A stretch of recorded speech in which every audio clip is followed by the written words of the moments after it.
संत रामपाल जी महाराज एक ऐसे महान संत जिन्होंने अपनी सतभक्ति, तत्व ज्ञान, करुणा और सेवा के बल पर समाज में नई मिसाल कायम की है।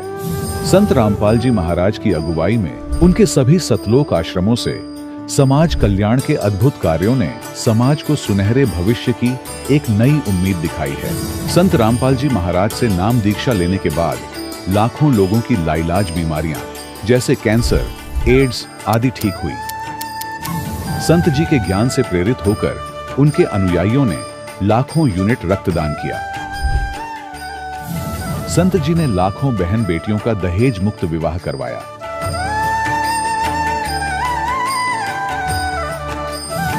संत जी ने लाखों लोगों का नशा छुड़वाया, करोड़ों उजड़े परिवार बसे। संत जी के आश्रमों में समागम के दौरान निःशुल्क नेत्र चिकित्सा, दंत चिकित्सा प्रदान की जाती है। संत रामपाल जी महाराज द्वारा समय समय पर पर्यावरण संरक्षण के उद्देश्य से बड़े स्तर पर वृक्षारोपण किया जाता है।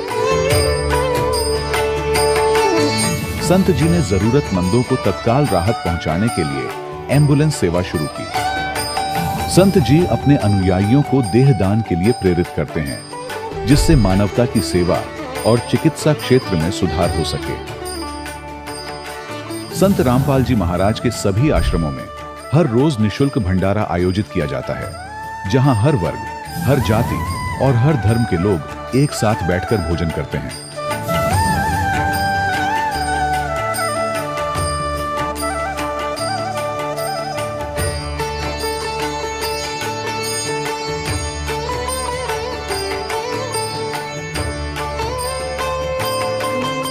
संत रामपाल जी महाराज की अन्नपूर्णा मुहिम ने गरीब और बेसहारा लोगों के जीवन में एक नई ऊर्जा और उम्मीद को जन्म दिया है। घर घर खाद्य सामग्री और जरूरी मदद पहुंचाकर संत रामपाल जी महाराज ने लोगों को दुख और मजबूरी से लड़ने की ताकत प्रदान की है।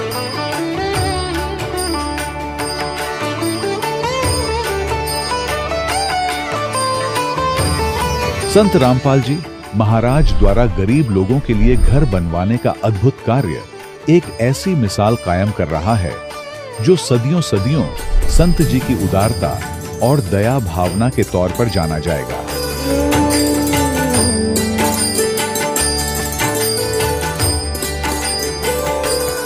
संत रामपाल जी महाराज के आश्रम में हजारों बुजुर्गों को सम्मान और प्यार के साथ जीवन जीने का अवसर मिलता है। उनके खाने, रहने और स्वास्थ्य की पूरी जिम्मेदारी संत रामपाल जी महाराज उठाते हैं। अनाथ बच्चों के लिए संत रामपाल जी महाराज के सभी आश्रम किसी वरदान से कम नहीं। यहाँ उन्हें शिक्षा, संस्कार और भविष्य के लिए बेहतर अवसर प्रदान किए जाते हैं।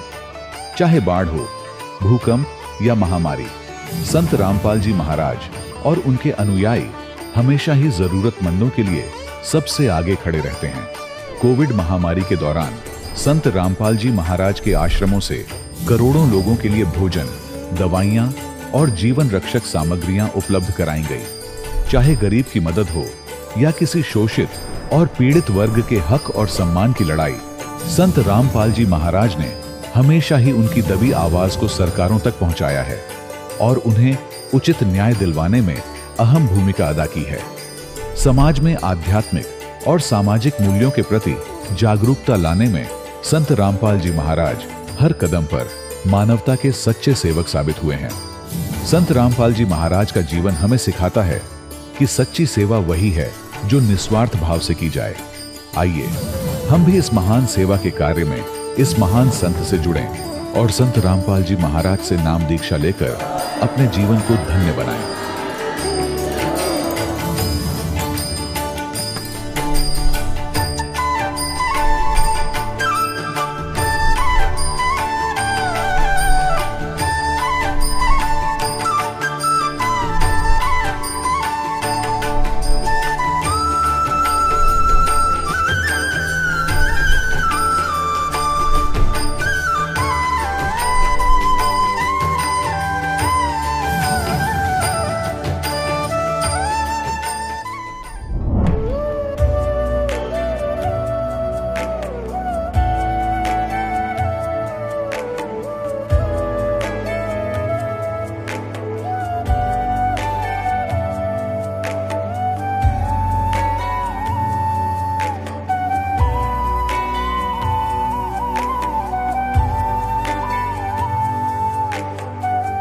गीता में अर्जुन को स्वयं भगवान कह रहे हैं कि उस परमेश्वर की शरण में जा, उसके लिए उन संतों के पास जा जो तत्वदर्शी हो। इसी प्रकार हजरत मोहम्मद को उनका अल्लाह कह रहा है कि कोई और पूर्ण परमात्मा है, उसको पाने के लिए उन तत्वदर्शी संत की तलाश कर। वो प्रभु कौन है, ये जानने के लिए कृपया अवश्य सुनिए जगत गुरु तत्वदर्शी संत रामपाल जी महाराज के अमृत वचन। सत साहिब दर्शकों, नशे की लत आज मानव समाज का एक कड़वा सच बन चुकी है। पर जब एक आध्यात्मिक व्यक्ति जो मंत्र जाप और सत्संग करता हो फिर भी नशे में डूबा हो तो सवाल उठता है, क्या उसकी साधना सही है? क्या उसके गुरु इतने समर्थ नहीं कि उसे नशे से बचा सकें? हमीरपुर हिमाचल प्रदेश के नवीन कुमार जी भी इसी स्थिति में थे। आध्यात्म के मार्ग पर चलने के बावजूद नशे की गिरफ्त में फंसे हुए थे, लेकिन आज वे अपनी सच्ची कहानी हमारे साथ साझा करेंगे। आइए सुनते हैं नवीन जी की जीवन परिवर्तन की कहानी, उन्हीं की जुबानी। सर नमस्कार। नमस्कार सर। क्या नाम है आपका? नवीन कुमार। नवीन जी कहाँ से आए हैं आप? मैं हिमाचल से, तहसील सुजानपुर, डिस्ट्रिक्ट हमीरपुर से आया हूँ। सर, संत रामपाल जी महाराज जी की शरण में आने से पहले आप क्या भक्ति साधना करते थे? संत रामपाल जी महाराज जी की शरण में आने से पहले मैं अपना जो पारंपरिक साधना है वो ही करता था, और उसके साथ ही निरंकारी पंथ से मैं जुड़ा हुआ था, क्योंकि हमारा परिवार सारा निरंकारी पंथ से जुड़ा था। तो परिवार के कहने से मैंने भी अपना निरंकारी पंथ से नामदान लिया था। सर, निरंकारी पंथ में आपने किस गुरु से नाम दीक्षा ले रखी थी? हमारे जो गुरु जी थे वो हरदेव सिंह जी महाराज। तो सर, आपने कितने साल तक उनकी भक्ति की? निरंकारी पंथ में मैं 7 साल तक रहा। सर, निरंकारी पंथ में आपको क्या भक्ति विधि बताई जाती थी? निरंकारी पंथ में बताया जाता था कि परमात्मा निराकार है, और परमात्मा की भक्ति का उन्होंने एक मंत्र दे रखा था, तू ही निरंकार, मैं तेरी शरण हूँ, मैनू बख्श लो जी। तो उस साधना को पूरी दृढ़ता के साथ किया, और उस सत्संग के दौरान जहाँ जहाँ भी सत्संग होता था वहाँ जाते थे, और ब्लड डोनेशन कैंप जो लगते थे उसमें भी हमने बढ़ चढ़ कर हिस्सा लिया। लेकिन उस साधना से मतलब आत्मा को कोई शांति नहीं थी, और सबसे बड़ी जो दिक्कत आ रही थी, जो मेरा नशा था, उससे मैं निजात नहीं पा रहा था। तो नशे से बहुत दुखी था, मैं छोड़ना चाहता था, लेकिन लाख प्रयत्न करने के बाद भी स्थिति वहीं की वहीं बनी हुई थी। सर, क्या पहले आप कोई नशा भी करते थे? हाँ जी, मैं बहुत नशा करता था। मतलब नशे के बारे में मेरे परिवार में तो खैर किसी को पता नहीं था शुरू में, लेकिन नशे की लत जब ज़्यादा बढ़ती गई, मतलब दिन में अगर मेरे को कोई 10 नशा करने के लिए कहता तो मैं 10 ही कर लेता, और 10 के बाद अगर 11वां नशा भी आता तो मैं उसके लिए भी मना नहीं करता था, वो भी करता था मैं। तो नशे की शुरुआत हुई जैसे बीड़ी सिगरेट और तम्बाकू से, उसके बाद फिर भांग, शराब और पोस्त, डोडे, अफीम वगैरह। तो उस नशे की स्थिति में मतलब परिवार में कला थी, और नशा छोड़ नहीं पा रहा था मैं। मतलब एक तरफ भक्ति भी चल रही थी, सत्संग में भी जा रहे थे, सत्संग सुन भी रहे थे, और नशा भी छोड़ नहीं पा रहे थे। और उसी नशे के चलते जो आर्थिक स्थिति वो निरंतर नीचे की तरफ जा रही थी, और परिवार में कला, परिवार के जो सदस्य थे वो नशा छुड़ाने के लिए तंत्र मंत्र जहाँ तक उनकी पहुँच थी वो सब करते थे। कोई दवाई पुड़िया वगैरह चुपचाप लाकर खाने में डाल देते या पानी में डाल देते, लेकिन उसका कोई असर दास के ऊपर नहीं था। सर, आप एक बात बताइए, हमने सुना है कि हम किसी गुरु की शरण में जाते हैं, उनके द्वारा दी गई भक्ति करते हैं तो हमारी बुराइयां छूट जाती है, लेकिन आपका नशा नहीं छूट पा रहा था। आप 7 साल तक निरंकारी पंथ में रहे हैं। सर, इसके पीछे क्या कारण था? इसके पीछे कारण संत रामपाल जी महाराज से जुड़ने के बाद ये कारण समझ में आया कि वो जो हम पहले निरंकारी पंथ में जुड़े हुए थे, वो जो हमें साधना दे रहे थे वो शास्त्र विरुद्ध साधना थी, और शास्त्र विरुद्ध साधना से कोई भी लाभ नहीं मिल सकता है। गीता जी में इसका प्रमाण है कि शास्त्र विधि को त्याग कर जो मनमाना चरण करते हैं उनको ना तो सुख प्राप्त होता है, ना सिद्धि, और ना उनकी गति होती है। और इन तीनों को उद्देश्य लेकर मनुष्य साधना करता है, लेकिन शास्त्र विरुद्ध होने से सारी भक्ति यूजलेस थी वो। सर, निरंकारी पंथ काफ़ी पुराना पंथ है, तो आप कैसे कह सकते हैं कि उनके द्वारा दी गई भक्ति साधना सही नहीं है?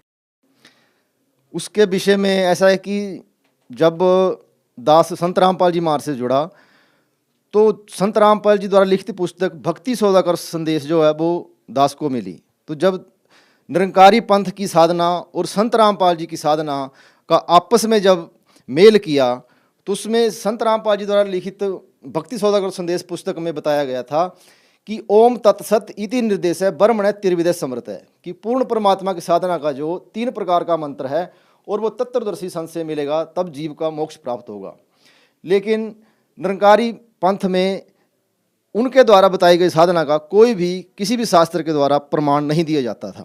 निरंकारी पंथ में बताया गया था कि परमात्मा निराकार है, लेकिन संत रामपाल जी महाराज जी ने वेदों में प्रमाणित करके बताया परमात्मा सहशरीर है और उसका नाम कबीर है और वो सतलोक का वासी है। इससे हमें यकीन हुआ कि संत रामपाल जी महाराज शास्त्र अनुकूल साधना बता रहे हैं और अपने वेद और शास्त्रों से प्रमाणित करके बता रहे हैं कि परमात्मा कौन है, जिसको हम कहते थे कि सबका मालिक एक, लेकिन किसी भी गुरु ने ये नहीं सिद्ध किया कि परमात्मा साकार है। संत रामपाल जी महाराज ने शास्त्रों से सिद्ध करके साबित कर दिया कि परमात्मा सहशरीर है, उसका नाम कबीर है और वो साकार है। सर, जैसे कि आपने बताया कि पहले आप नशा करते थे और निरंकारी पंथ में रहकर भी आप अपना नशा नहीं छोड़ पाए थे, तो क्या संत रामपाल जी महाराज से नाम दीक्षा लेने के बाद आपका नशा छूट गया? क्या आप अभी भी नशा करते हैं? ऐसा कभी सोचा नहीं था कि नशा छोड़ सकता हूं मैं। मतलब मेरी एक सोच थी कि जो इंसान कोई नशा करता ही नहीं है उसका जीवन तो व्यर्थ है, बिना नशे के क्या जीना। एक नशा तो हर इंसान को करना चाहिए। लेकिन संत रामपाल जी महाराज से दीक्षा लेने के बाद नशा करना तो दूर, नशे इसके नाम से भी नफरत हो गई है। और मतलब संत रामपाल जी महाराज ही पूरे विश्व में हर तरह के रोग से मुक्ति दिलवा सकते हैं।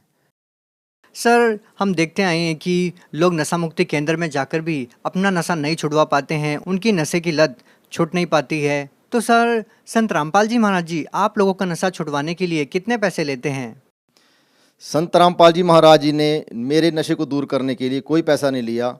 संत रामपाल जी महाराज जी ने जो शास्त्र अनुकूल साधना है, जो मोक्ष मंत्र हैं, उन मंत्रों के द्वारा संत रामपाल जी महाराज ने मेरे अंदर के जो शैतान रूपी नशा था उसको नष्ट किया। और रही बात सरकारों की, तो सरकार तो पहले खुद ही नशे का वितरण करती है। जितने भी शराब के ठेके देख लो आप, सरकार के समर्थन में ही खुलते हैं। एक तरफ तो सरकार नशे का प्रचार करती है, नशा बांटती है, और दूसरी तरफ वही सरकार नशा छुड़ाऊ केंद्र खोलकर बैठ जाती है। तो मतलब जो आपको खुद नशे के लिए प्रेरित कर रहा है वो आपका नशा नहीं छुड़ा सकता। संत रामपाल जी महाराज नशा तो बहुत छोटी चीज़ है उनके लिए। जो कैंसर, जो लाइलाज बीमारी है, कैंसर, एड्स या इससे भी कोई भयंकर बीमारी, वो संत रामपाल जी महाराज जी के द्वारा दिए गए जो सत्साधना रूपी मंत्र जो हैं, मोक्ष मंत्र हैं, उन मंत्रों के प्रभाव से वो बीमारी शून्य हो जाती है, बिल्कुल ख़त्म हो जाती है। जहाँ साइंस ख़त्म हो जाती है वहाँ संत रामपाल जी महाराज जी का ज्ञान शुरू होता है, उनकी भक्ति साधना शुरू होती है।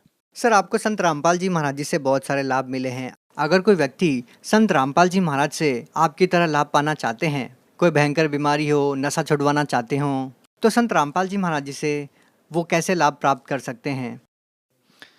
संत रामपाल जी महाराज जी के सत्संग जो हैं वो अनेकों टीवी चैनलों पर और सोशल मीडिया, मोबाइल के माध्यम से, यूट्यूब पर, सोशल मीडिया के हर चैनल पर आपको संत रामपाल जी महाराज जी से नाम दीक्षा लेने के जो कॉन्टैक्ट नंबर हैं वो मिल जाएंगे। और वहाँ से आप कॉल करके वो आपको आपके नज़दीकी नामदान केंद्र का पता बताएंगे, जहाँ से आप निःशुल्क नामदान प्राप्त कर सकते हैं। और कोई अगर भाई नशा छोड़ना चाहता हो, जो हर तरफ से हार गया हो, हर तरफ से उसको मायूसी हाथ लगी हो, तो एक बार संत रामपाल जी महाराज से नाम दीक्षा लेकर देखे, उसका नशा पूर्णतः समाप्त हो जाएगा।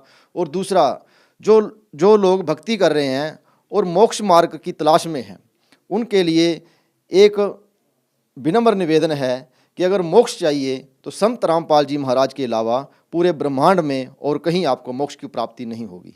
इसलिए आप सभी से विनम्र निवेदन है कि आप संत रामपाल जी महाराज जी का सत्संग सुनो और उनसे निःशुल्क नाम दीक्षा लेकर अपना मानव जीवन सफल करें। जी धन्यवाद। धन्यवाद जी।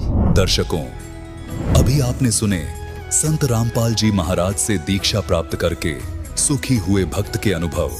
अब देखिए जगत गुरु तत्वदर्शी संत रामपाल जी महाराज के मंगल प्रवचन। जो सब कुछ करने वाला, उसका जिक्र भी नहीं तुम्हारे पास, फलाने ने कर दिया, धकड़े ने कर दिया, ऐसे तुम अटपट कर रहे थे। अब भगवान शंकर ने सोचा ये कोई सिद्ध पुरुष है, कोई सिद्धि युक्त है। उन्होंने ऐसे हाथ किया गोदी में लेने के लिए, परमात्मा उनकी गोदी में आ गए और आपस में दोनों की 7 बार चर्चा हुई। अर्निमा खड़ी खड़ी देख रही है कि 25 दिन का बालक बोल रहे। वो तो बोलता पहले भी दिया था, लेकिन वो भूल पड़ जाती है हमारे। तब परमात्मा ने कहा कि हे शंकर भगवान, अब शंकर भगवान ने सोचा कि सिद्ध पुरुष है, मुझे भी पहचान लिया इसने तो, कि आप इसको ये कहो एक कुंवारी गाय लावें और उस कुंवारी गाय के ऊपर आप अपना आशीर्वाद भरा हाथ धर दियो, वह दूध देवेगी। अपना आत्मा वचन तो मालिक का था, नियमत शंकर जी को बना रखा था। नीमा ने अपना पति बुलाया, उसको सब बातें बताई। वो कुम्हार के घर से एक साफ घड़ा लिया, छोटा सा कोरा मटका घड़ा, और वो गाय लिया बछिया जिसने दूध पीना छोड़ रखा था, और अभी सांड ने टच नहीं करी थी, वो जाके संग बैल नहीं लागा, वो लाके खड़ी करी।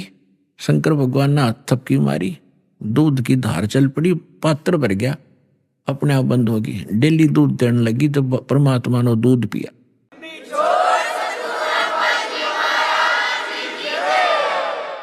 अपने आत्मा, अब हमने परमात्मा को पहचानना है। हमारे ग्रंथ वेद क्या बताते हैं, वेदों के विषय में क्या सुना जाता है कि इनमें परमात्मा की महिमा लिखी है। तो परमात्मा की महिमा लिखी है, तो जो महिमा परमात्मा की उनमें लिखी है, जिस परमात्मा ने वो लीला की है, तो ही इज गॉड, वही है परमात्मा। अब आपको दिखाते हैं ऋग्वेद मंडल नंबर 9 सूक्त नंबर 1 मंत्र 9 में, उसमें क्या लिखा है कि जब परमात्मा शिशु रूप धारण करके लीला करने आते हैं, तब उनके परवरिश की लीला कुंवारी गायों से होती है। ये देखिएगा ऋग्वेद, और इसके कौन है अनुवादक और प्रकाशक, सार्वदेशिक आर्य प्रतिनिधि सभा, महर्षि सिद्धांत भवन, रामलीला मैदान, नई दिल्ली। महर्षि सिद्धांत द्वारा अनुवादित लिखा है इसमें। मुद्रक Prince offset printers 1510 Pataudi house, त्रियागन, नई दिल्ली। इसके बिल्कुल ये 9 मंडल से स्टार्ट है।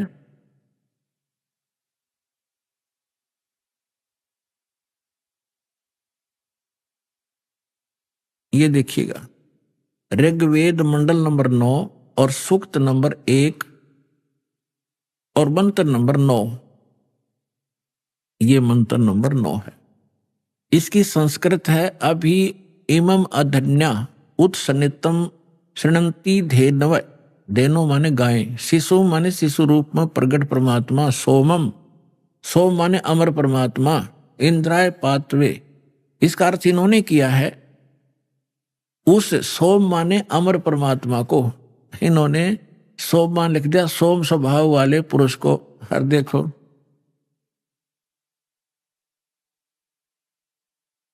अब ये इसी मंत्र के प्रथम, यही ऋग्वेद मंडल 9वें मंडल का प्रथम सूक्त प्रथम मंत्र में ये सोम शब्द है। इसका अर्थ है सोम माने है सोम स्वभाव वाले परमात्मन, यानी सोम माने परमात्मा। हम यहां से इन्हीं के, इन नकलियों के ही इस पहले तो इस अज्ञान को हटाएंगे। अब देखो उस सोम मान, अब ऋग्वेद मंडल नंबर 9 सूक्त 1 मंत्र हम 9 में आ गए। उस सोम माने अमर परमात्मा को, पुरुष माने भी परमात्मा होता, उस अमर परमात्मा को जो शिशु रूप में प्रकट होता है, शिशुम कुमार अवस्था में ही, अभी अधन्या, अभी माने सब प्रकार से, अधन्या माने बिना दनाई, अहिंसन यानी धेनो माने गौवें तृप्त करती हैं। ओए होए, अब हमने इनसे इतना ही लेना है। जैसे हमारे यहाँ हरियाणा में एक, क्योंकि हमारी लैंग्वेज इन्हीं भाषाओं से बिगड़ कर क्षेत्रीय भाषा बनी है, जैसे हम हरियाणा के अंदर खूड कहते हैं, जो हल से रेखा खींची जाती है, तो संस्कृत में खूड ही शब्द है।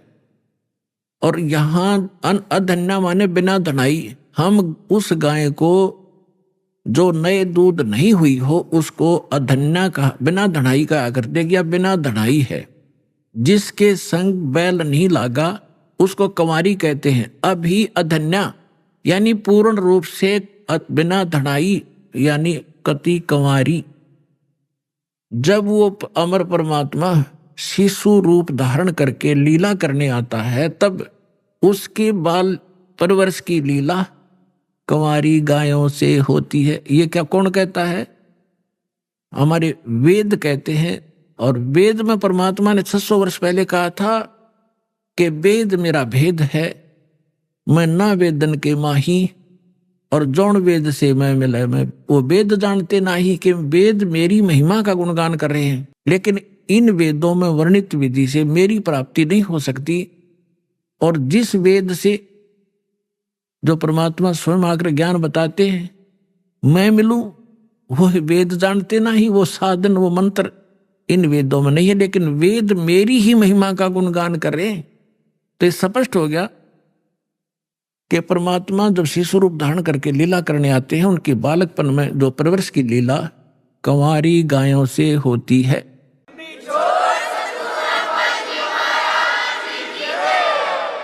अब परमात्मा का 600 वर्ष पहले जो लीला की थी वो इतिहास लिपिबद्ध है, वो दिखाता हूं।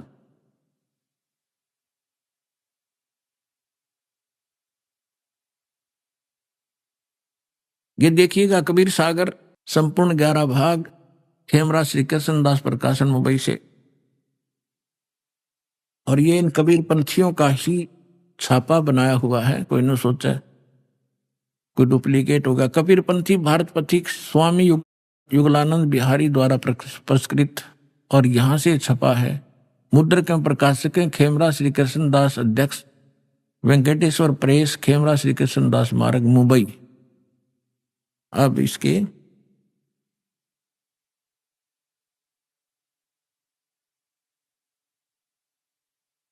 अब ये है कि ज्ञान सागर खंड है, ज्ञान सागर 74 पृष्ठ पे। अब कहते हैं, सुन जुल्हा मन भयो आनंदा, जैसे जमी चकोर पाया निशी चंदा। जुल्हे को जब ये पता चला कि ये परमात्मा हमारे लिए आए हैं, यानी जुल्हे बच्चे को पाकर जुल्हा बड़ा खुश हुआ। ले सुत चलो हर्ष मन कीना, ता तो पुन अस बोल ही लीना। सुत काशी को ले चले, लोग देखण ते आव, अन्न पानी भक्सै नहीं, खावे नहीं, जुल्हा शोक जनावे। तब जुल्हा मन कीन तिवाना, रामानंद सो कही उत्पाना। मैं सुत पायो बढ़ाओ गुणवंता, कारण कौन बखै नहीं संता। रामानंद धान तब धारा, जुल्हा सो अस वचन उचारा। पूर्व जन्म ते ब्राह्मण जाति, हर सेवा की नी भली भांति। कुछ तो सेवा हर की चुकाता, ते भयो जुल्हो का रूपा। प्रीति प्रभु गए तो लेनी, ताते उद्धान में सुत तो दीना।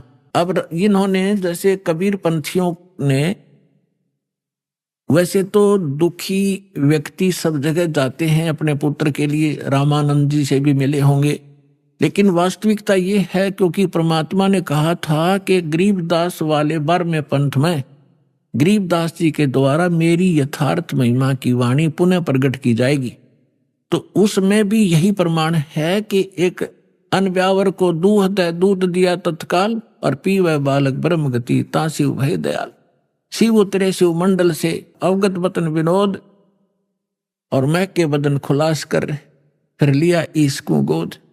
तो यहां जैसा भी है, इन्होंने फिर भी उस सच्चाई को पकड़ना। हमने उस समय मालिक के साथ ने क्या लीला की थी। अब ये क्या कह रहे हैं कि रामानंद जी के पास गए, कौन? नीरू। स्वामी रामानंद जी से पूछा कि मुझे एक बालक मिला है, वो खाना नहीं खा रहा, ना दूध पी रहा, क्या कारण है महात्मा जी? तो उसने बताया है कि पिछले जन्म में तू ब्राह्मण था।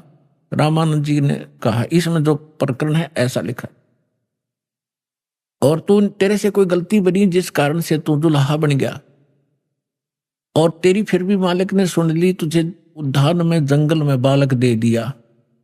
अब ये तब खाएगा तो इसके लिए एक कुंवारी गाय लाओ और वो दूध देगी, तब यो बालक पीवेगा। देखिए, अब नीरू कहता कि भगवान मेरे से गलती हुई, उस मैंने फल पा लिया, पर अब मैं आरत हो, हे प्रभु जस कीन्यो तस पायो, आरत हो तब दर्शन आयो, सो कहिए उपाय गुसाई, बालक अक्षुदावंत कुछ खाई। मेरे से जो गलती हुई थी भगवान ने मुझे सजा दे दी, दुल्हा बना दिया आपके कहने अनुसार, लेकिन मैं आपके पास आया हूं संकट निवारण के लिए, सो ऐसा उपाय बताइए मेरा बालक कुछ खावे। तो रामानंद अस युक्ति विचारा, तुम सुत कोई ज्ञानी अवतारा, तेरा बालक जो है कोई विद्वान पुरुष है, और बछिया जाही बैल नहीं लागा, अरसो ले ठाड़ करो ते आगा। एक बछिया लियाओ जिसको बैल ने टच ना किया हो, और उसके साथ खड़ी कर दो, दूध देवेगी। दूध चलो ते थनते, दूध दियो छिपाए, और अक्षुदावंत जब होवे बालक, ताको देव खवाए। अब दूध पीवत नाम कबीर, दूध अब पीवत नाम कबीरा, खेलत संत मत सब धीरा। अब इससे क्या सिद्ध हो गया? आंखों देखा संत बतावे गरीबदास साहिब जी, और हमारे वेद बता रहे हैं कि परमात्मा जब शिशु रूप धारण करके आता है वो पूर्ण परमात्मा है, सारी सृष्टि का रचनहार, वो ऐसी लीला करता है। वो कुंवारी गायों से उनके परवरिश होती है बचपन की, और ये लीला 600 वर्ष पहले परमात्मा की लीला वो जीवनी में लिखी है कि उस परमेश्वर ने ऐसी लीला की थी। तो हुई is God, Kabir is God.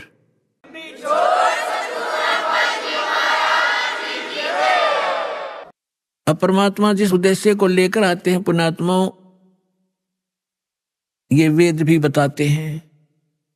Rigveda Mandal number 9 सूक्त 86 मंत्र 26 और 27 में, ऋग्वेद मंडल नंबर 9 सूक्त 82 मंत्र 1, 2, 3 में, ऋग्वेद मंडल नंबर 9 सूक्त 54 मंत्र 3 में, ऋग्वेद मंडल नंबर 9 सूक्त 20 मंत्र 1 में, ऋग्वेद मंडल नंबर 9 सूक्त 1 मंत्र 8 और 9 में, ऋग्वेद मंडल नंबर 9 सूक्त 96 के मंत्र 16 से 20 में, ऋग्वेद मंडल नंबर 9 सूक्त 94 के 1 में, ऋग्वेद मंडल नंबर 9 सूक्त 95 के मंत्र 2 में, और भी अनेक स्थानों पर यह प्रमाण है कि वो परमात्मा सतलोक में रहता, अमरलोक में, और वहां राजा के समान है, मनुष्य सदृश है, वहां से सह शरीर आता है, बिजली जैसी गति से आता है, अच्छी आत्माओं को मिलते हैं तो दृढ़ भक्त होते हैं और उनको ज्ञान सुनाते हैं।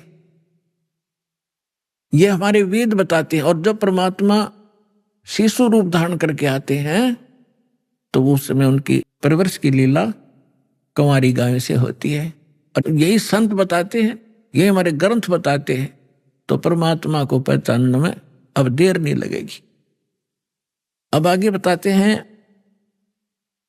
अब जिस उद्देश्य से परमात्मा आते हैं कि वो अपना ज्ञान सुनाते हैं, अध्यात्म ज्ञान, यथार्थ ज्ञान भगवान ही सुनाते हैं, और कवियों की तरह आचरण करते हैं, लोकोक्तियों के माध्यम से और दोहाओं के माध्यम से, दोहावलियों के माध्यम से वो अपना ज्ञान महिमा प्रचार करते हैं, जिस कारण से वो एक प्रसिद्ध कवि भी कहलाते हैं। तो पुण्यात्माओं, जिस लाल को हमने पत्थर जान के कूड़े में डाल रखा था, अब संभालो इसको, धनी हो जाओगे अध्यात्म मार्ग के भी, और भौतिक सुख भी यही दे सकता है, दूसरा इस पृथ्वी पर आपको देने वाला नहीं।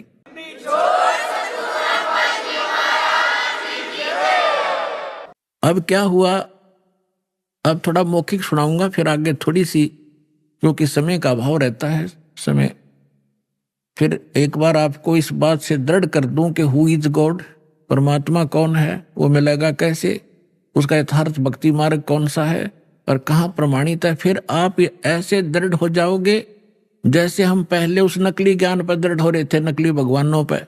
रामायण और महाभारत सुनकर नो ऑब्जेक्शन हो गया था, क्योंकि हजारों से एक ही बात सुनी थी।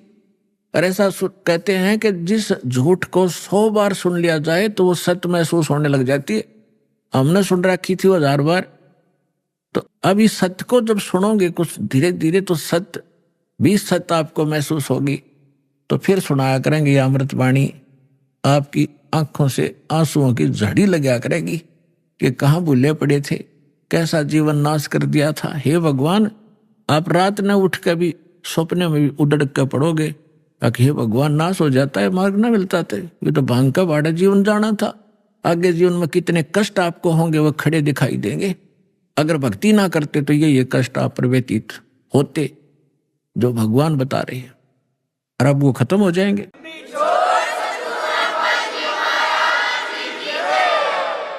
अब क्या बताते हैं कि फिर काजी आगे लड़के का नाम रखने के लिए कुरान शरीफ ले आए। काजी आए कुरान ले धर लड़के का नाम, अक्सर अक्सर मैं फुरा धन कबीर बल जाऊं मैं। सकल कुरान कबीर है हरफ लिखे जो लेख, काशी के काजी कहें या गई दीन की टेक। अब काजी आगे परमात्मा के नामाकरण करने के लिए। अब वो कैसे करते हैं, जैसे कुरान शरीफ को खोलते हैं, पवित्र पुस्तक है, और उसमें पहला अक्षर जो होता है उसके ऊपर नाम रखते हैं। जो ही उन्होंने कुरान शरीफ को खोला उसमें कबीर अक्षर था।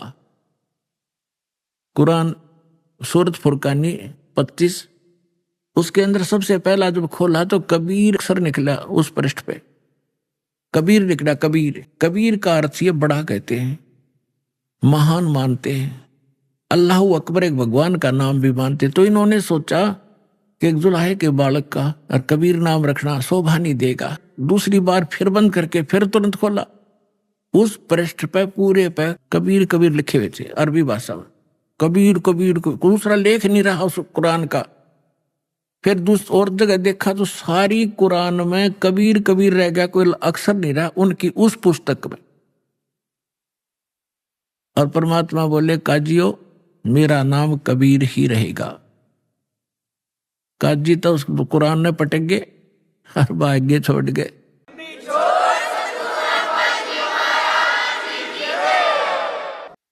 अब परमात्मा क्या बताते हैं, उनके आगे क्या हुआ कि परमेश्वर जिस उद्देश्य से आए थे वो उन्होंने क्या किया। अपने आत्मा वो परम धनी थे परमात्मा कबीर जी, उनको गुरु की आवश्यकता नहीं थी, लेकिन इस परंपरा को का निर्वाह करने के लिए कि आने वाले समय में काल के दूत जैसे शिवदयाल जी राधा स्वामी पंथ के प्रवर्तक मुखिया, इनका कोई गुरु नहीं था और यो भूत बना। और परमात्मा की वाणी है, गुरु बिन माला फेरते गुरु बिन देते दान, गुरु बिन दोनों निष्फल हैं चाहे पूछो वेद पुराण। रामकृष्ण से कौन बड़ा, उन्हों भी गुरु कीन, और 3 लोक के वे धनी गुरु अगाधी। तो इसलिए परमेश्वर ने गुरु बनाना, परंपरा का निर्वाह करना अनिवार्य समझा। और दूसरा, एक तीर से 2 शिकार करने थे। रामानंद जी की प्यारी आत्मा ब्राह्मण थे, उस समय ब्राह्मण के घर में जन्म होना, नो सोच लो, वो नो समझा करते हमारे बराबर इस पृथ्वी पर कोई नहीं, इतना अहम था, इतने पूज्य थे ब्राह्मण उस समय। और यहाँ की फोकट महिमा परमात्मा को पता था, ये न लेकर डूबेगी। कबीर साहब कहते हैं मन तो सुख के सागर बसरे और न ऐसा यश रे, यहाँ कोई यश काम नहीं आओगा, ये नकली है। तो इस उद्देश्य से परमेश्वर ने जब 5 वर्ष के मालिक हो गए लीला करते हुए, एक 2.5 वर्ष के बालक का रूप धारण किया। और जिस गंगा के पंचगंगा घाट पर प्रतिदिन स्वामी रामानंद जी स्नान करने के लिए जाया करते थे, उनकी पौड़ियों में लेट गए। उस समय रामानंद जी की आयु 104 वर्ष की थी, परमात्मा लीला में आयु 5 वर्ष की थी, लेकिन 2.5 वर्ष की रूप बनाकर वहां लेट गए। रामानंद जी ब्रह्म मुहूर्त में वक्त से जाते थे, उनके सिर में वो खड़ाऊ लगी। परमात्मा कबीर जी बालक के रूप में लेटे हुए बच्चे की तरह रोने लग गए। रामानंद जी छेती जल्दी से नीचे झुके कि किसी बालक का चोट लाएगी। साधु संत कोई भी हो, किसी मजहब धर्म का, उसमें दया जरूर होती है। दया भाव से नीचे झुका तो उनके गले में एक कंठी होती है, कंठी, जो वैष्णु साधु से दीक्षित होने का प्रतीक होता है, एक तुलसी की लकड़ी की कमड़िया होता है, मन का एक धागे में बांध रखा होता, वह निकल के परमात्मा की गल में गल गई कबीर साहब के। रामानंद जी ने दीखी नहीं अंधेरे में, और उठा के कहने लगे, बेटा सिर पर हाथ रखे, बेटा राम राम बोलो, राम राम बोलो, राम के नाम तो सुख होता है। परमात्मा चुप हो गए। रामानंद जी बोले, बेटा बैठ जा, यहाँ कहीं जाना नहीं, मैं तुझे तेरे घर भिजवा दूंगा, सुबह पता करवा के, मैं नहा लेता हूँ। वह नहाने लग गए। परमात्मा वहां से अंतर्धान हुए, अपनी झोंपड़ी में आके विश्राम किया। कुछ दिन रामानंद जी जब नहा धोकर आए, देखे बालक है नहीं, सोचा चला गया होगा, अब कहाँ ढूंढूं। कुछ दिन के बाद परमात्मा ने क्या लीला की कि रामानंद जी का एक शिष्य विवेकानंद नाम का ब्राह्मण अपने क्षेत्र में कथा कर रहा था विष्णु पुराण की। अब परमात्मा जाकर बैठ गए वहां पर। जब उसने विष्णु पुराण की कथा सुना ली, विष्णु सर्वेश्वर है, इनके कोई माता पिता नहीं, अजरो अमर है, सारी सृष्टि के मालिक हैं ये। तब परमात्मा ने पूछा कि भगवान, मैं एक शंका है मेरे मन में। कबीर साहब 5 वर्ष के बालक ने।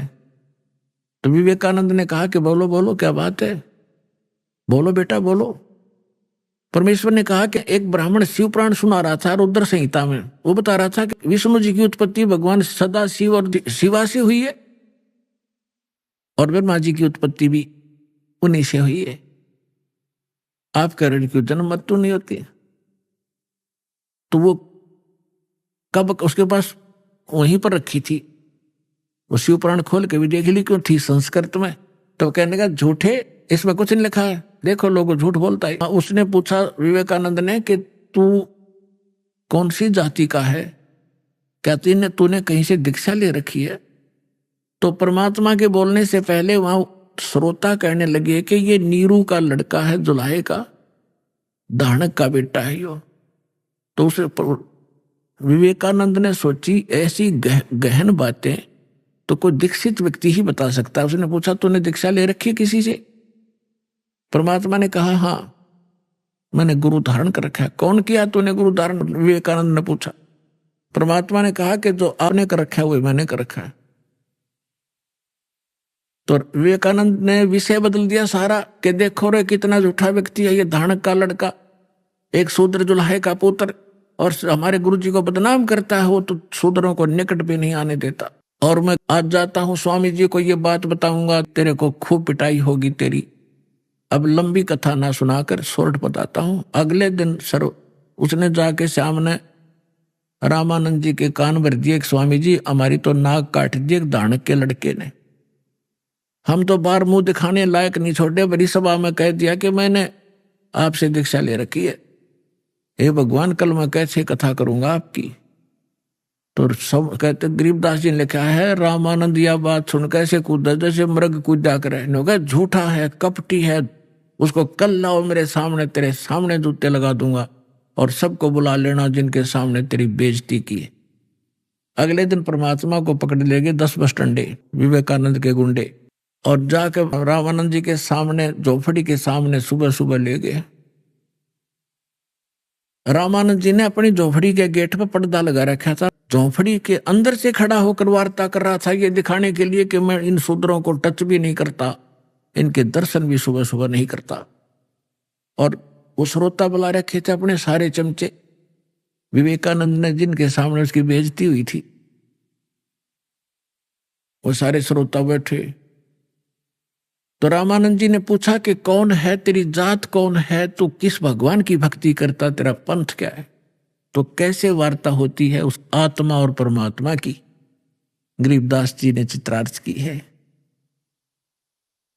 क्या कहते हैं? आडा पर्दा लाए करे रामानंद बूजंत, दास गरीब कुरंग छवि अदर डाक कूदंत। कुरंग माने मृग की तरह कूदा, झोपड़ी में पां पीटे।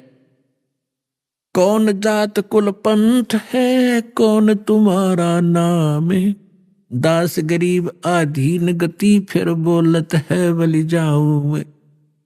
रामानंद जी कह रहे हैं, तुम्हारा कौन जात है, तेरा कौन पंथ है, तेरा नाम क्या है, तो गरीबदास जी कहते हैं जैसे गुरु के सामने शिष्य को रहना चाहिए, एक अच्छे शिष्य की भूमिका करते हुए गरीबदास जी कहते हैं आधीन गति, दास गरीब आधीन गति, बोलत है बलि जाऊं मैं। गरीबदास जी कहते हैं बलिहारी जाऊं इस महापुरुष परमात्मा के, कैसी लीला कर रहा था, एक अधीन होकर बोल रहे हैं और कह रहे हैं सच्ची जात हमारी जगत गुरु और परमेश्वर है पंथ, दास गरीब लिखत पढ़ो मेरा नाम निरंजन कंत। मैं अवगत गत से पहरे और चार वेद से दूरी, दास गरीब दसों दिशा में सकल सिंध भरपूरी। ए स्वामी सृष्टा में सृष्टि हमारे तीर, दास गरीब अधर बसूं अवगत सत्य कबीर। सुन रामानंद राम हम मैं बामन नरसिंह, दास गरीब सर्व कला मैं ही व्यापक सर्वंग। सुन स्वामी सतभाखे हूँ झूठ न हमरे रिंच, दास गरीब हम रूप बिना और सकल परपंच। मैं रोवत हूँ सृष्टि को ये सृष्टि रोवत मोहे, गरीबदास हमारे योग को समझ न सकता कोई। अब परमात्मा ने जब ये सारी कथा सुनाई कि मैं सारी सृष्टि का रचनहार हूं, सुन रामानंद राम हम और हम बावन नरसिंह, ये सब लीला हमने की थी। विष्णु जी को तो एक बड़ाई दी थी, बात में उसका रूप धारण कर लिया। हम ये चाहते थे परमात्मा क्या भक्ति बनी रहे, इनकी आस्था बनी रहे मेरे में, ताकि ये किसी के माध्यम से भी बनी रहे। पर परमात्मा ने यह भक्ति इस युग तक लानी थी और कर रहे थे सारे आप ही। अब क्या बताते हैं, परमात्मा ने कहा कि जात हमारी जगत गुरु और मेरा पंथ पूछते हो कौन सा मैं भक्ति मार्ग लेकर आया हूं। परमेश्वर है पंथ, ईश ये ब्रह्म है, ईश्वर ये परब्रह्म यानी अक्षर पुरुष है। गीता अध्याय नंबर 15 के श्लोक 16 और 17 में 3 पुरुष हैं, सरपुरुष, अक्षर पुरुष और परम अक्षर पुरुष। तो कहते हैं ईश ईश्वर परमेश्वर, जात हमारी जगत गुरु यानी सच्चा ज्ञान और सूर्य पूरे विश्व को ज्ञान देने के लिए मैं आया हूं, या मेरी जात समझ लेना। और मेरा पंथ है परमेश्वर का, उस परमेश्वर का मार्गदर्शन करने के लिए मैं आया हूं। अब रामानंद जी कहते हैं अरे बालक सुन दुर्बुद्धि तेरा घटमट तन आकार, और दास गरीब दर्द लगा जब हो बोले सर्जनहार। गरीबदास जी कहते हैं रामानंद जी को जो भगवान ने अपने आप को भगवान ने कह दिया, तो रामानंद जी को दर्द हुआ, इस बात का दुख हुआ कि दुल्हे का बालक 2 कौड़ी का जीव अपने आप को भगवान कहता है। तुम मोमुन के पालवा तेरा दुल्हे के गर्भा से, दास गरीब अज्ञान गति एता दृढ़ विश्वास। रामानंद जी झीक का कह रहा है कि तो मोमन एक मुसलमान धानक के टुकड़ों पर पलने वाले, और तू अपने आप को भगवान बता रहा है। मान बड़ाई छोड़ कर तुम बोलो बालक बहन, दास गरीब अधमुखी तुम गट एता फैन। अरे बालक नीची कला तुम हो बोले ऊंचे, दास गरीब पलक घड़ी खबर नहीं दम कूचे। अब क्या बताते हैं, तर्क तलु से बोले थे रामानंद सुर ज्ञान, दास गरीब कुजात है ये आखिर नीच निदान। पर्दे के अंदर से गालियां दे रहा रामानंद भगवान को कि तेरी जात का पता नहीं, कुजात तो पता नहीं कौन है, कहां से पड़ा मिला था, और अपने आप को भगवान कह रहा है। पुणात्माओं याद रखना इस बात को, ये रामानंद कैसे भगवान को क्या कह रहा है, और फिर जब सच्चाई से परिचित होगा कि सचमुच ये भगवान है, और फिर कैसा भाव होगा। जब उसने सारा कुछ कह लिया, भगवान ने बता दिया कि आई एम गॉड, मानो चाहे मत मानो गुरु जी। रामानंद जी ने सोचा जब इतना कॉन्फिडेंस से ये बालक छोटा सा बोल रहा है, तो भाई खसना नहीं चाहिए। इन्होंने सुना है भगवान पता नहीं किस रूप में आ जाए। थोड़ा विद्वान भी थे, भगवान के चाहने वाले भी थे, तो वही वार्ता स्टॉप करके कहने लगा, बालक थोड़ी देर बैठ जा, मैं अपनी पूजा कर लूं। पर्दा लगा हुआ है गेट पर। झोपड़ी में पूजा क्या कर रहा है रामानंद जी? एक मानसिक पूजा किया करता था। जो अन्य कर्मकांड करते हैं वो तो भगवान की मूर्ति, विष्णु जी की, ठाकुर की मूर्ति को नवाते हैं गंगा जल से, पुराने कपड़े उनके उतार कर धोते हैं, सुखाते हैं, नए कपड़े पहनाते हैं, तिलक लगाते हैं, मुकुट रखते हैं और गले में एक मनिये की कंठी डालते हैं, तुलसी की लकड़ी के बनिये की। अब उस दिन रामानंद जी कल्पना से कर रहा था वो तो, लेकिन सामने भगवान ने ऐसी दृढ़ बातें कह दी, वो विचलित भी था। तो उस दिन उसका गलती लगी कि मानसिक पूजा करा करता, जैसे स्वप्ना देखा करें हम, ऐसी मानसिक पूजा होती है। जैसे भगवान की मूर्ति नवाई, अभ्यास था डेली का, नवाई, कपड़े बदले और फिर उसका मुकुट धर दिया, तिलक लगा दिया। लेकिन उस दिन वो कंठी डालनी भूल गया, गले में माला। अब माला ना डाला, पूजा खंडित, और मुकुट उतारा नहीं जाता। उस दिन एक नियम है ना, मुकुट रख दिया भगवान पे, फिर उस दिन नहीं उतरेगा, अगले दिन ही उतारा जाएगा, जब उसकी फिर पुनः नवा धोवाई करेंगे। मुकुट उतारा, पूजा खंडित, और जब माला ना डाली तो अधूरी। तो अपने आप को कोस रहा था मन मन में, आकाश मेरे से कौन सी भूल पड़ी भगवान, आज जीवन में पहली बार गलती हुई, भूल लगी मुझ नीच के, बहुत मुझसे कोई भारी भूल बनी है, मुझसे कोई अपराध बना है जिससे मुझे आज इतनी भूल लगी। अभी आपने सुने संत रामपाल जी महाराज के मंगल प्रवचन। आइए अब सुनते हैं संत रामपाल जी महाराज से नाम दीक्षा लेकर सतभक्ति करके अद्भुत लाभ प्राप्त करने वाले अनुयायी के विचार। दर्शकों, क्या हो यदि मनुष्य बचपन से लेकर बुढ़ापे तक परंपरागत भक्ति साधना करता रहे और फिर भी उसके जीवन में दुख और बीमारियां खत्म होने का नाम न लें, तो अक्सर वह इन सब को भुलाने के लिए नशे का सहारा लेने लगता है। दर्शकों, ऐसी ही कहानी थी ओडिशा के रहने वाले गजेंद्र देहरी जी की। गजेंद्र जी ने बचपन से ही हिंदू धर्म में सुखदायक मानी जाने वाली हर भक्ति साधना की। जब इन साधनाओं को करने के बाद भी गजेंद्र जी को मानसिक शांति व शारीरिक सुख नहीं मिला, तो इन्होंने ब्रह्मा कुमारी, जय गुरुदेव, अलख महिमा सहित कई संप्रदायों और धर्म गुरुओं के दरवाजे खटखटाए, लेकिन अफसोस इन्हें कहीं से भी सुख नहीं मिला। लेकिन दर्शकों, आज गजेंद्र जी का कहना है कि जब से मुझे संत रामपाल जी महाराज की शरण मिली है और मैंने संत रामपाल जी महाराज द्वारा बताई गई भक्ति साधना अपनाई है, तब से मुझे एक नया जीवन मिला है।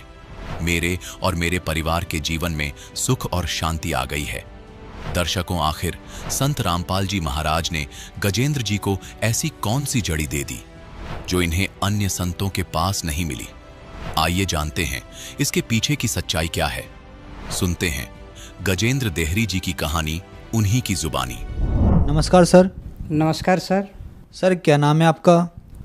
गजेंद्र देहरी। गजेंद्र जी, आप कहाँ से हैं? मैं उड़ीसा से, झारसुगुड़ा जिला से, लखनपुर ब्लॉक का चाटीपल्ली गांव से हूँ। सर, संत रामपाल जी महाराज से नाम दीक्षा आपने कब ली?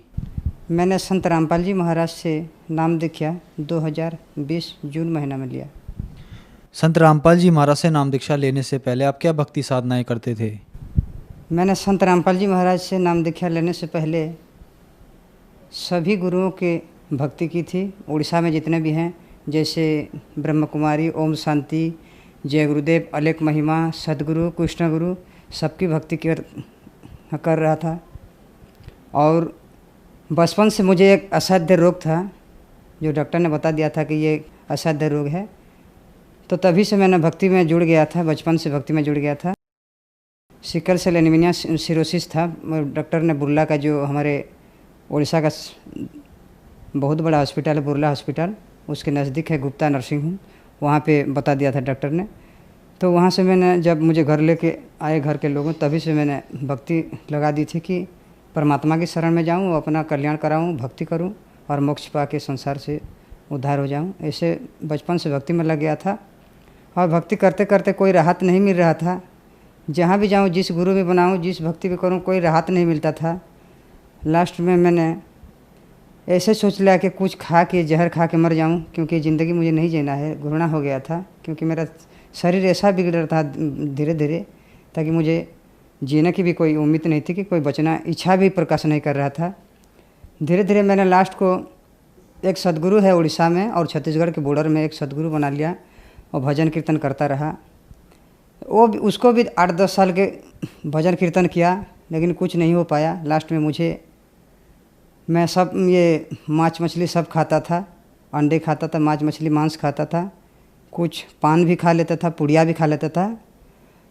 और उसी दिन से मुझे जब ये सब करता था तो मुझे गॉल ब्लैडर स्टोन हो गया, जॉन्डिस हो गया और साइटिका हो गया। डॉक्टर को दिखाया, डॉक्टर बोले कि ऑपरेशन लगेगा, लिवर कैंसर कोई इसका इलाज नहीं है, इसका ऑपरेशन करना पड़ेगा। बाद में टीबी भी हो गया था और डॉक्टर ने बोला कि बहुत सारे प्रॉब्लम है। तो मैंने सोचा कि अब मेरा कुछ नहीं होने वाला है, डॉक्टर ने भी मना कर दिया है, ऑपरेशन बोला है। तो मैं बहुत दुर्बल था, ऑपरेशन करूँगा तो मर जाऊँगा। तो ऐसे ऐसे मैंने बहुत लोगों के साथ मिलता जुलता था, भक्ति के बारे में चर्चा करता था कि कैसे भक्ति करूं, क्या भक्ति करूं, कुछ मुझे राहत मिल जाए, कौन सी गुरु बनाऊं। कोई पुराण शास्त्र में किसी गुरु का प्रमाण नहीं था। जिस गुरु को मैं बनाता था, भजन कीर्तन करता था, गीता, वेद, शास्त्र, बाइबल, कुरान शरीफ में कोई भी नहीं था। मैंने हम तो हिंदू हैं, मुस्लिम और सिख और क्रिश्चियन धर्म के सभी चारों धर्म में गया था और सब भक्ति को अनुभव किया। सभी भक्ति करना, कोई राहत नहीं मिला। लास्ट को मैंने एक मेरे मामा जी थे, उसने मुझे ज्ञान गंगा पुस्तक दिया। उसी ज्ञान गंगा पुस्तक को पढ़कर मैंने 7 साल तक रख दिया था। जब ये स्टोन हुआ मुझे और जॉन्डिस हो गया तो मैंने उसी ज्ञान गंगा के बारे में फिर तलाश की, फिर पढ़ा और मैंने उसमें प्रमाण था जितने भी हम भक्ति करते हैं सब शास्त्रों के विरुद्ध है। कोई प्रमाण नहीं है वेद शास्त्रों में, 18 पुराण में, बाइबल में, कुरान शरीफ में, गुरु ग्रंथ में किसी का प्रमाण नहीं है कि पूरा गुरु हैं। तो मुझे उसी अविनाशी परमात्मा की तलाश थी और उसी अविनाशी परमात्मा को कौन गुरु मुझे मिलाएगा। मैंने अपने इस असाध्य रोग को साधन करने के लिए, आरोग्य पाने के लिए भारत में जितना भी गुरु हैं, जैसे मधु परमहंस जम्मू कश्मीर वाला, धन धन सदगुरु, सच्चा सौदा, प्रकाश मुनि, जैसे उड़ीसा में ब्रह्म कुमारी, गायत्री धर्म, जैसे बेंगलोर में साईं बाबा, सभी के दरबार गया, कहीं पे राहत नहीं मिला। और लास्ट में मेरे मामा जी ने मुझे ज्ञान गंगा पुस्तक दिया, उसी को मैंने पढ़ा, उसी में सब प्रमाण था और मैंने पढ़कर उसके रख दिया था। जब मुझे प्रॉब्लम होने लगा, ये बीमारी हो गया, स्टोन हो गया, गॉल स्टोन हो गया, तभी मैंने ज्ञान गंगा बही खुला और देखा, पढ़ा और नाम लेने के लिए मुझे ज्ञान सबको पहले मैंने परीक्षण निरीक्षण किया कि संत रामपाल जी महाराज जो हैं अवतार हैं, अभी उनके शिष्य बता रहे हैं, उसमें प्रमाण दे रहे हैं कि ये पूरा गुरु हैं, ये परमात्मा हैं और इनके शरण में जाने से सभी रोग कष्ट दूर होते हैं, सुख होता है, शांति होता है, सतलोक प्राप्ति है, मुक्त होता है।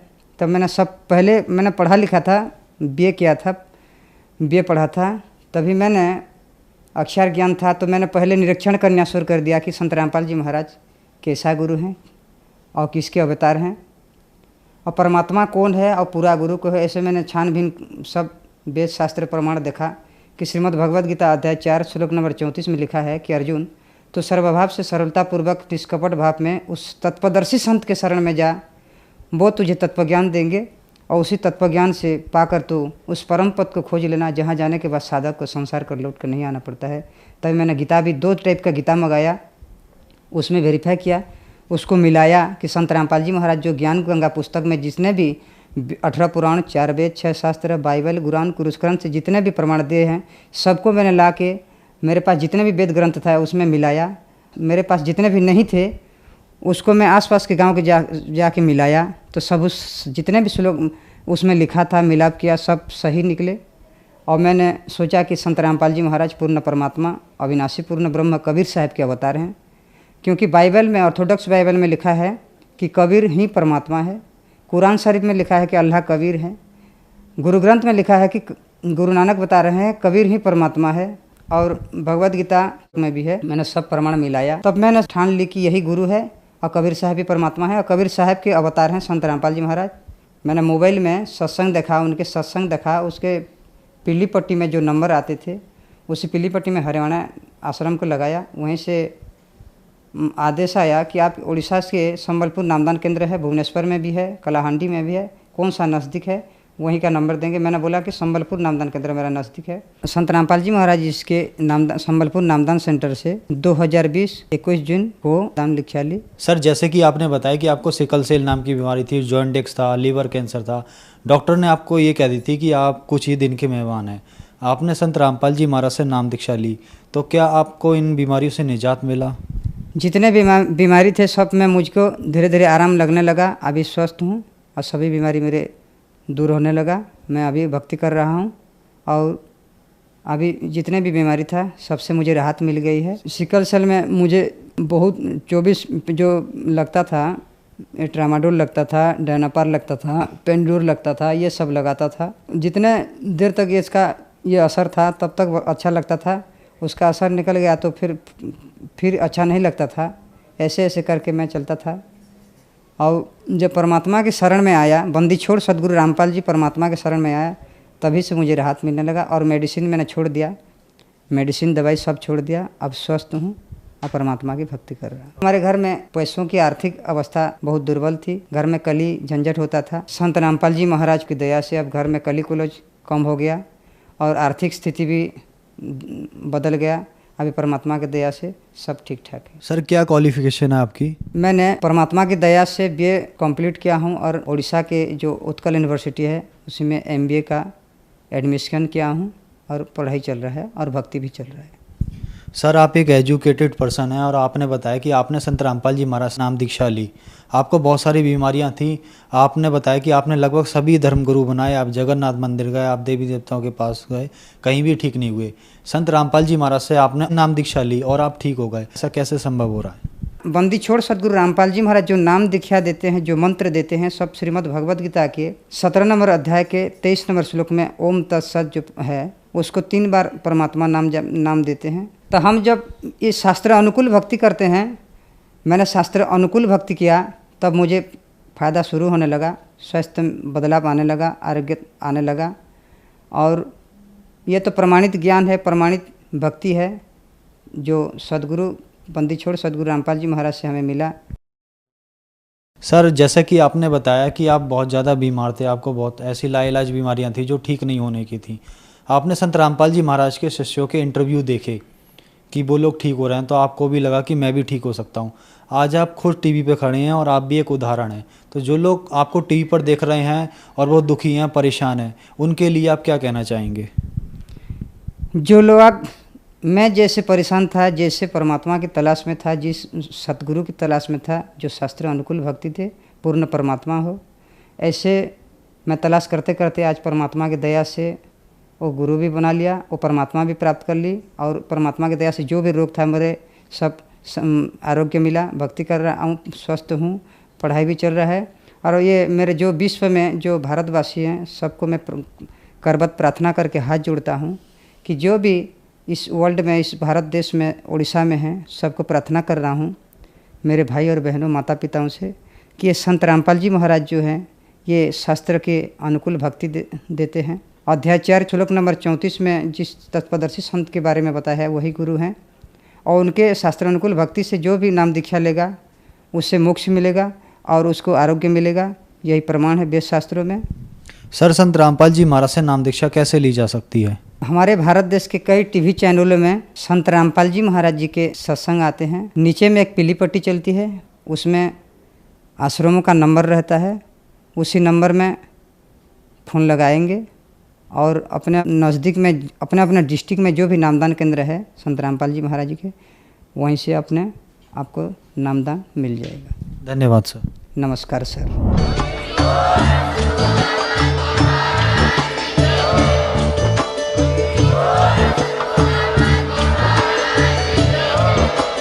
आप सुन रहे थे जगत गुरु तत्वदर्शी संत रामपाल जी महाराज जी के मंगल प्रवचन। अधिक जानकारी के लिए विजिट कीजिए हमारी वेबसाइट www.jagatgururampalji.org। संत रामपाल जी महाराज जी के शुभ आशीर्वाद से पूरे विश्व भर में 500 से भी ज्यादा नाम दीक्षा केंद्र हैं, जिन पर संत रामपाल जी महाराज जी द्वारा ऑनलाइन निशुल्क नाम दीक्षा दी जा रही है। अपने नजदीकी नाम दीक्षा केंद्र का पता करने के लिए संपर्क करें 8222880541।